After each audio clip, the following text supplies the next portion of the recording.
Okay. Hey everyone, so we are, I want to say freezing in New York in March, but actually it's good weather for compared to this morning. Yes. I am with I was going to say East Coast legend, but what I should say is disc sports legend, because you have been traveling the world, playing frisbee his whole life. PDGA number 310.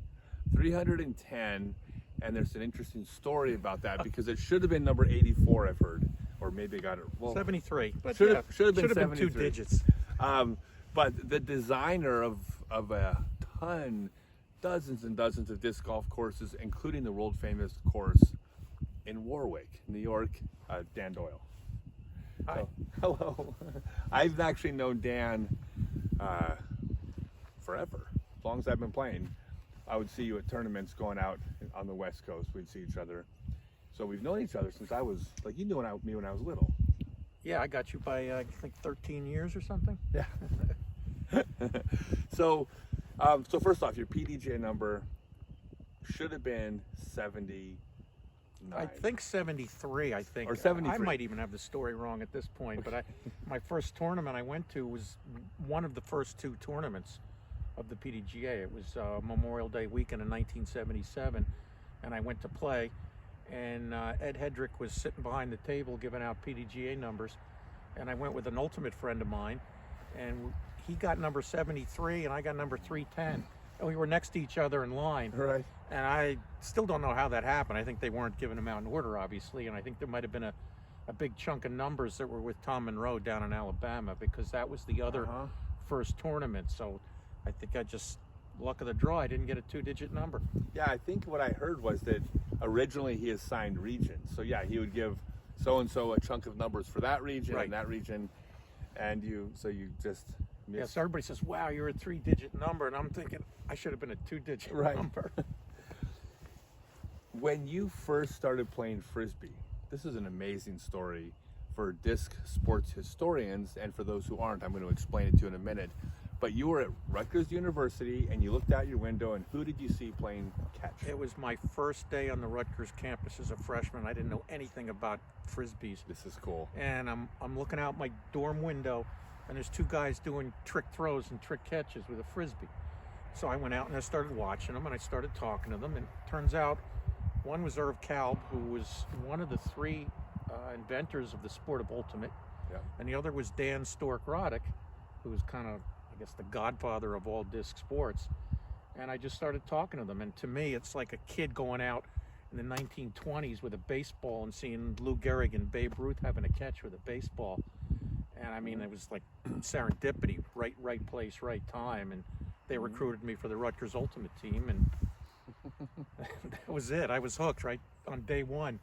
And you went on to be a 2-time national champion or world champion in ultimate? Ultimate, I played on, well, the 2 Rutgers teams I played on in the mid-70s, the first 2 collegiate national championships, which were really the world championships at that point. I played on those 2 teams, and then I played on 2 world masters ultimate championship teams in the early 1990s.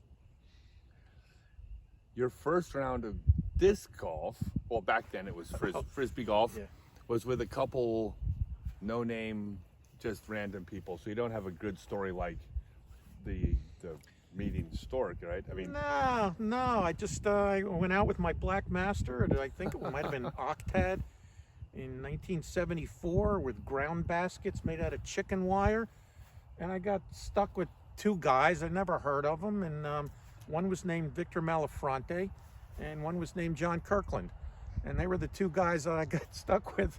I use that term "stuck with" loosely, but that was a humbling experience. Yeah. So Victor Malafronte is, along probably with Ken Westerfield, would be considered the one of the first 2 players to master the sidearm. John Kirkland, according to John Kirkland, invented every frisbee throw ever thrown. He also invented injection molding and everything round, according to John. And here's something really interesting. I just found this out a month ago. I heard, I was corresponding with Victor, and it turns out his sister lives in Warwick. Really? Yeah. Well, Victor's from Brooklyn. Yeah, but you know, I never knew that. All these years, his sister lives like right across town from me.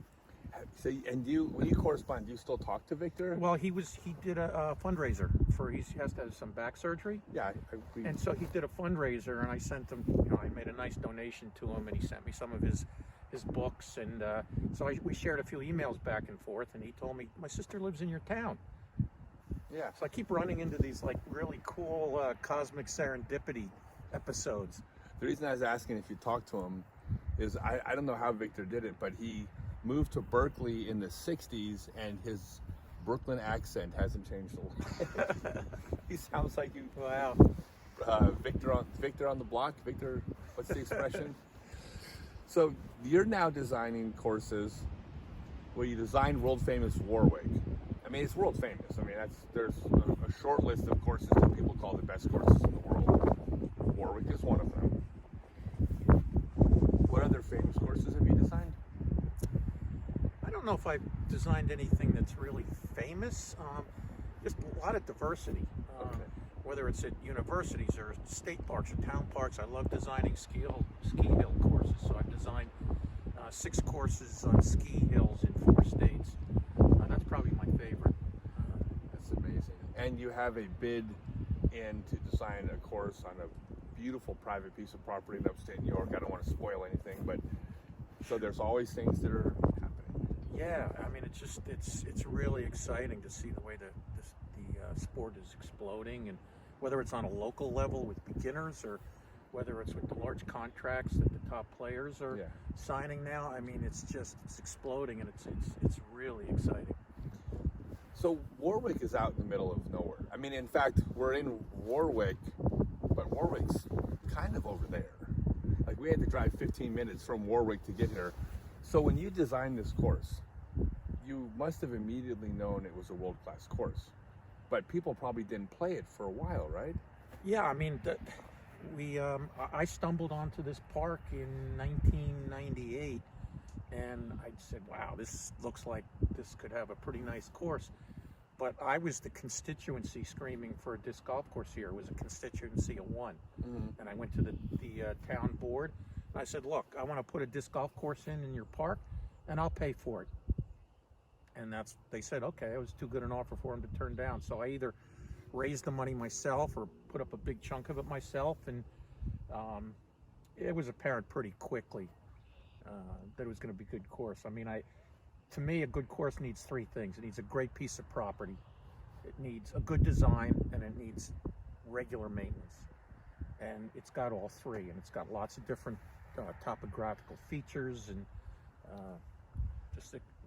you couldn't design a bad course there, really. Well, but how long did it take for people to start showing up? Because you remember, and I've talked about this a lot, in the early days of the sport, since no one had heard of frisbee golf and then disc golf, you had to put frisbee golf courses in multi-use facilities so people could see people doing something, get curious, discover the game, and give it a try. Now, I know this is a regular park with other activities, but we're still isolated out here. Yeah. So how long was it before people actually went, hey, there's something really cool in Warwick, we need to drive an hour and a half to come to? I think it's just, it's a grain of sand at a time. I mean, each person that comes out shares the game with somebody else and shares the game with somebody else, and we would do a monthly tournament, and we'd get the local people, and then people outside the area would hear about it. And so the tournaments just started to get bigger and bigger. And then we held a bunch of national tour event tournaments here in, I want to say between like 2005 and 2008.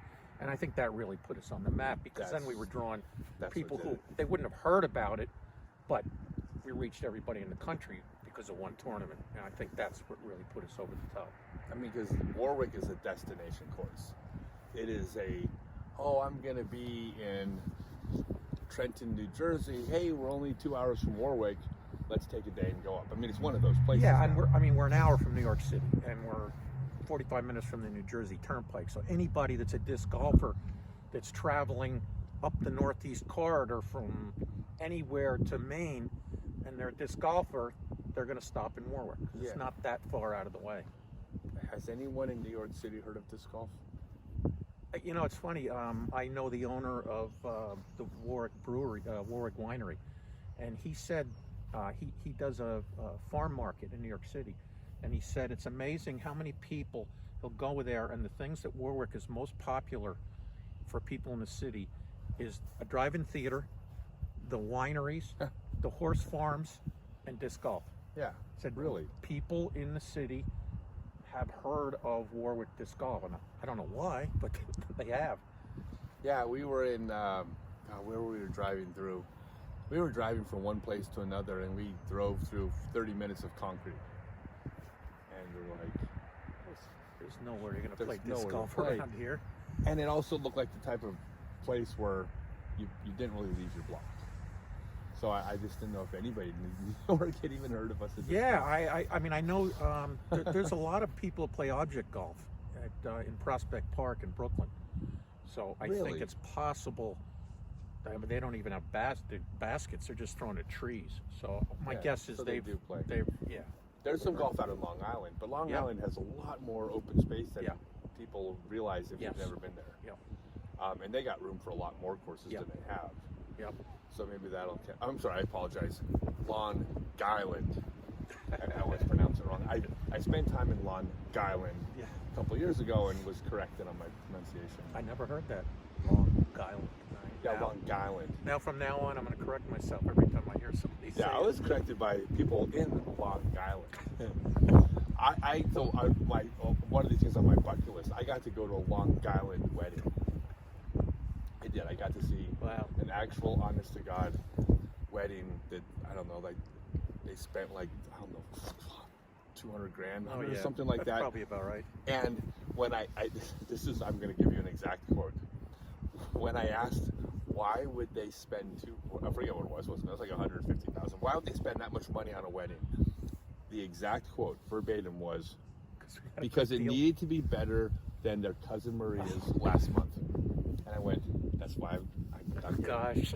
Yeah, thing of beauty. All right, so you have 27 holes on your property. Is that private course or is it open for people to play?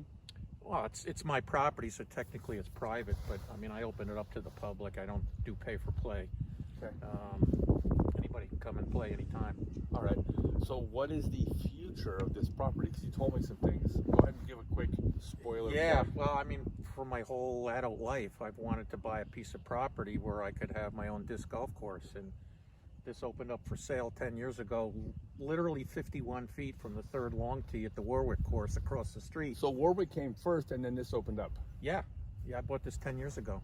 It was like, Really? again, serendipity, just kind of right place, right time. And the first time I peered over the soccer fence back there, I said, wow, this is it. And so we've got the course now 10 years later. I'm waiting for final approval from the town to build a brewery. It's going to be called the Snufftown Farm Brewery. We did our first 2 farm weddings last year, so we're going to be doing lots of farm weddings. We're going to make it a gathering spot for people to come and do workshops and seminars. We're growing hops and fruit trees and berry bushes. We're doing mushrooming. We're doing beekeeping. Just dabbling in a lot of different things. Just kind of have fun with whatever people want to do. Come and do it. It's amazing. And I coined a term for it. I call it fungriculture. Gotcha. All right. So just I get it. recreation, farmsteading, permaculture in a very nurturing, supportive environment to nourish your mind, your body, your soul, and the community. So it's just a really fun gathering spot. You know, one of the things that I love is that I get to meet the people that created this sport that we love. I mean, you are one of the founders, even if you didn't. No, my video, Okay. my YouTube channel. Okay, I'm one of the founders. No, because there's a founder that said, "Here's if we hang chains, it hits and goes in." But the founders of the sport are all the people that started putting courses in when cities had never heard of disc golf. They're the people that went to city council meetings. They're the people that called the local newspaper year after year after year before they finally came out and laid the seeds for what became of our sport. You're a founder. You are. You're a legend. You're part of our sport. You are a big part of why disc golf on the East Coast is thriving. Just like so-and-so is the reason why it's thriving in Florida, and so-and-so, you know, disc golf in Texas without John Houck is not disc golf in Texas, right? So you are one of the founders of our sport. It's an honor to get to see you again. It's been, I mean, we're friends, but it's been a long time. So thank you so much. Yeah, thank you. This is a thrill that you came out to Warwick. This is great. No, this is the pleasure's mine. Thank you so much for everything. Good luck on the brew pub. Yeah. I don't really drink. Will you sell Shirley Temples? Absolutely. Okay. I'll be out here drinking Shirley Temples. All sorts of healthy, nourishing elixirs. Okay. Thanks, man. Thanks. Yeah, thank you. Congratulations on everything. Thank you very much. All right. You guys, we're going to make more of these as I travel around and I meet legends and founders of our game. Thank you, Dan Doyle. Thank you.